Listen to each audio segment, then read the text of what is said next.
그런 거 같아. 내 생각은 그래. 레셉시언이라고 저기에 적혀있어요.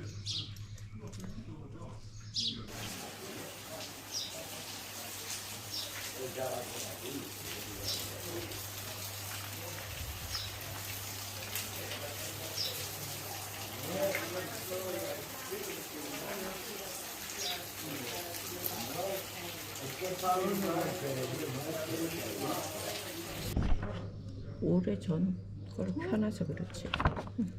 2012년 글이 있네요. 차가워서 어우 저기 이쁘다.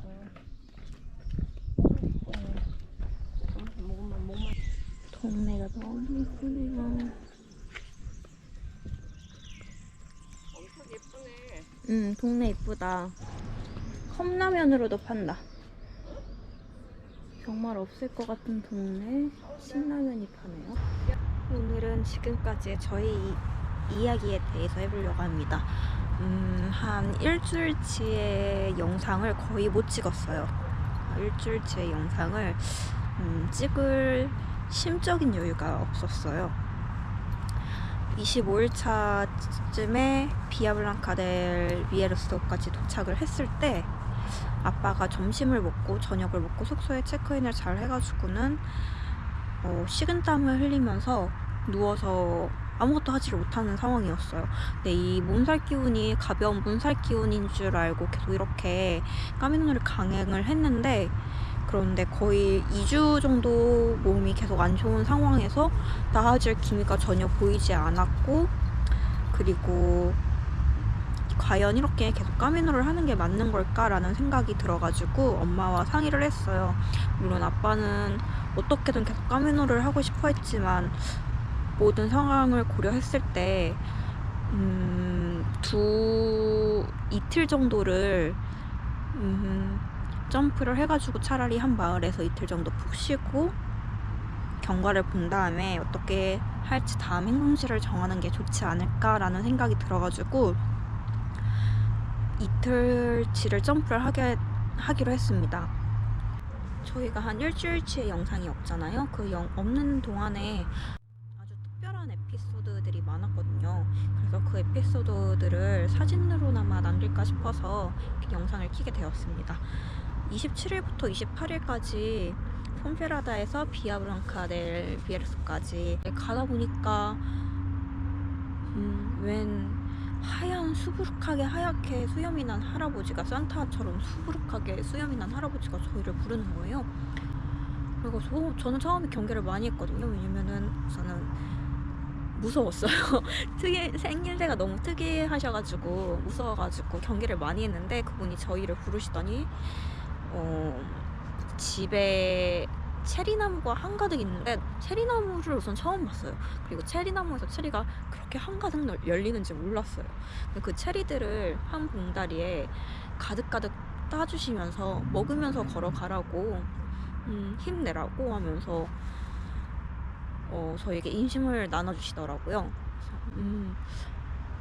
그런 분도 만났었고, 그리고 숙소를 도착을 해가지고 폰페라다에서부터 비아블랑카 델 비에르소까지 도착을 해가지고 예약한 숙소에 들어가가지고 체크인을 잘 하고, 숙소도 깨발이랑 같이 있다고 3인실은 아닌데 한 여러 명이서 잘 수 있는 공간인데도 불구하고 저희만 따로 잘 수 있는 공간을 마련해 주셔가지고 너무 편하게 잘 잤고, 체크인을 하고 점심을 먹고 저녁을 먹고 돌아왔는데 아빠가 침대에서 누워서 그때부터 식은땀을 뻘뻘 흘리면서 더 이상 아무것도 할 수 없는 그런 상황인 거예요. 그래서 이거를 어떻게 해야 될까 엄마랑 고민을 하다가 이렇게 계속 까미노를 진행을 하는 게 맞는 걸까라는 생각을 하다가 지금 다음날 그리고 다다음날 숙소도 정해져 있지 않은 상황이었어가지고 가가지고도 숙소를 찾느라 고생할 거고, 아빠가 이 건강 상태를 회복을 못하고 있는데 이렇게 계속 걷는 것도 무리일 것 같아서 이틀치의 도시를 건너뛰기로 했습니다. 그래서 사리아까지 교통편을 이용해서 이동을 하려고 했습니다. 그러면은 이제 교통편을 어떻게 알아봐야 할까? 택시를 타려고 해도 너무 먼 거리고 차로 1시간 반 정도의 거리여서 어떤 방법이 있을까라는 생각으로 알베르게 주인분한테 저희의 상황을 얘기했어요. 아빠가 아프고 더 이상 걸을 상황이 아니어서 도시를 사리아까지 이동을 하고 싶은데 어떻게 이동을 해야 될지 모르겠다라고 하니까 흔쾌히 그러면 다음날 순례자들이 다 체크아웃을 하면은 내가 너희를 거기까지 차로 데려다 줄게 라고 얘기를 하는 거예요. 근데 차로도 1시간 반, 저희는 가는 데만 1시간 반이지만 그 주인분은 다시 돌아오면은 왕복 3시간의 거리였거든요. 그래서 그러면 너한테라도 택시비를 줄게. 택시를 쉽게 구할 수 있는 동네도 아니었어요. 뭐 기차도 버스도 없는 아주 산의 작은 동네였어가지고 그러면 내가 너한테라도 택시비를 줄게 라고 얘기를 하니까 아니라고, 괜찮다고, 그냥 차 기름값만 주면은 데려다 줄 수 있다고 얘기를 하는 거예요. 그래가지고 그분의 도움으로 사리아라는 동네까지 잘 도착을 했습니다. 마을에 잘 도착을 해가지고 기름값만 주기도 너무 뭐해가지고 조금이라도 더 주고 싶어서 더 주려고 하니까 아니라고, 이러지 말라고, 차라리 엄마 아빠랑 맛있는 거를 한 번 더 사 먹으라고, 순례자들이 얼마나 힘들지 알고 길을 걸으면서 얼마나 수많은 예상치 못한 일들이 많이 생기는지 알기 때문에 자기도 순례를 해봤고, 그래서 내가 도와줄 수 있다면 당연히 도와주는 거라고, 다음에 너가 누군가를 만났을 때 또 너가 다른 사람한테 이런 도움을 줄 수 있기 때문에 걱정 안 해도 된다고 하면서 너무나도 크나큰 도움을 받았습니다. 그리고 사리아에 도착을 해가지고는 이틀 정도를 머물었어요. 이틀 정도를 머무면서 사리아에서 머무는 첫날에 약국을 가가지고 몸살 약을 사려고 먹던 약이 있었는데, 스페인에서 산 약이 있었는데 그걸 다 먹어서 약을 사려고 약국에 가가지고 아빠의 나이는 어떻게 되고, 아빠가 순례길을 걷고 있는 상황인데 지금 며칠 동안 몸살 기운이 있어서 식은땀도 나고 몸에 열도 오르고 있고서 어떤 약을 먹어야 되냐 했더니, 그러면 차라리 약은 살 수 있겠지만 여기 작은 마을에 작은 보건소가 있으니까 거기라도 가보는 게 어떻겠어? 라고 얘기를 해줘서 이제는 가봐야 할 때인 것 같다. 이제는 더 이상 이렇게 그냥 아픈 거 참고 걷기만 할 수 있는 순간은 아닌 것 같아가지고 보건소에 갔습니다. 보건소에 가가지고 진료를 받아보니까 폐렴이 의심된다라는 얘기를 하면서 한 차로 30분 정도 가면 있는 다른 도시에 대학병원이 있는데 거기를 가보는 거를 추천해 주는 거예요. 의사 소견서를 써주면서. 그래서 그날 저녁 바로 병원으로 갔습니다.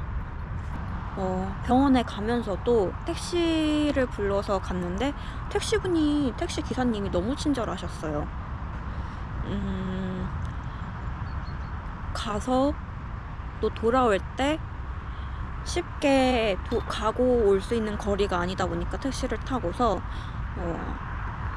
여기 앞에서 기다리겠다, 몇 시간이 걸려도 너를 기다려 줄 테니, 비용 안 받고 기다려 줄 테니 아빠 진료 다 마치면은 자기한테 전화해라, 그럼 다시 사는 동네로 데려다 주겠다 하면서, 그러면서 병원에 접수를 하러 들어가는데도 같이 가주셔서 혹여나 제가 못할까, 그런 언어라든지 그런 게 다르다 보니까 혹여라도 접수를 잘 못할까 싶어서 저와 함께 가서 접수하는 것까지 도와주시고 저희를 기다려 주셨어요.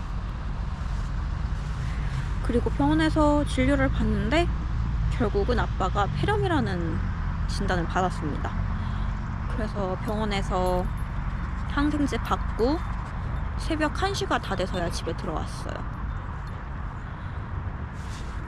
저희가 일주일이라는 시간 동안에 아빠가 아픔으로써 저희가 너무나도 힘든 상황이었거든요. 엄마도 많이 지쳐 있었고 저도 엄마 아빠를 같이 까미노를 하면서 이렇게까지 저는 너무 건강했죠. 근데 멘탈적으로 너무 힘들었어요. 정신적으로 어떻게 이 상황을 헤쳐나가야 할지 모르겠어가지고 너무 힘든 상황에서 항상 주변에서 어떻게든 작은 도움이든 큰 도움이든 어떤 길이 나타나더라고요. 주변에 너무 감사한 사람들을 많이 만나게 되더라고요. 저희가 일주일이라는 시간 동안에 정말 많은 크고 작은 에피소드들이 많았는데, 우선은 주변으로부터 이렇게 큰 도움을 받을 수 있었다는 게 너무 감사합니다.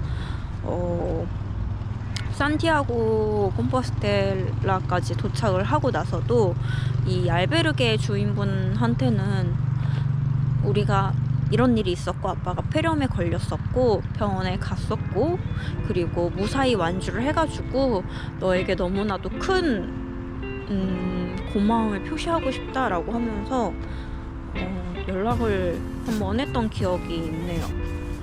비록 지금까지의 동영상, 일주일치의 동영상은 제대로 찍질 못해서 없지만 이렇게라도 저희의 에피소드를 전해드리고 싶어서 영상을 찍었습니다.